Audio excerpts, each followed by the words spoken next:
and they fill your salad with that iceberg lettuce. And driving here today, the traffic was insane. And have you heard those terrible Christmas songs at the mall? And did I tell you about the pain in my shoulder? Complaining. A South African national sport. It feels so good to vent, doesn't it? Just to let it all out.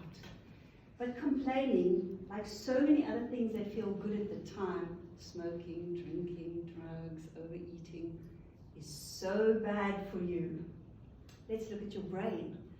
First time you complain, your neurons branch out to make the flow of information easier. Every time you repeat that behavior, more and more neurons make a branch, until eventually you've made this beautiful permanent bridge, and you complain without even realizing it. The situation comes in, hits this bridge, and comes out as a complaint, which means over time you've hardwired your brain that you will complain regardless of the situation.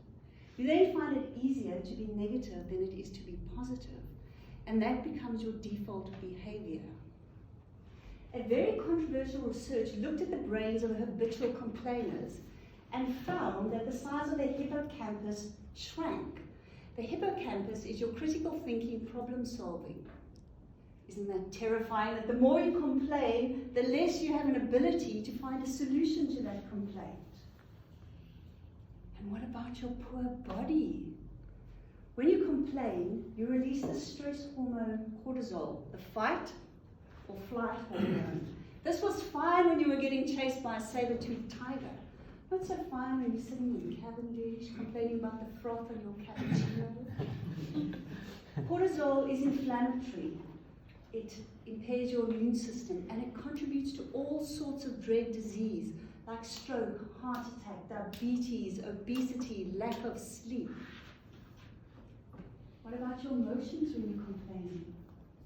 It makes you feel disempowered, weak, negative, stuck.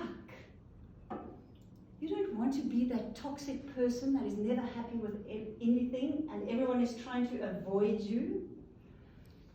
So if you want your life to be beautiful and successful and productive and have light and beauty flow in, I invite you all now to join me on the 7-day No Complaining Challenge. It sounds so easy, doesn't it? The trick is you have to catch yourself complaining because you don't realize you're doing it anymore. So enlist your inner circle, spouse, children, employees, boss, and get them to point out every single time you complain. And build a new neural bridge so that your automatic response is always positive. So I've done this a few times and it's horrible.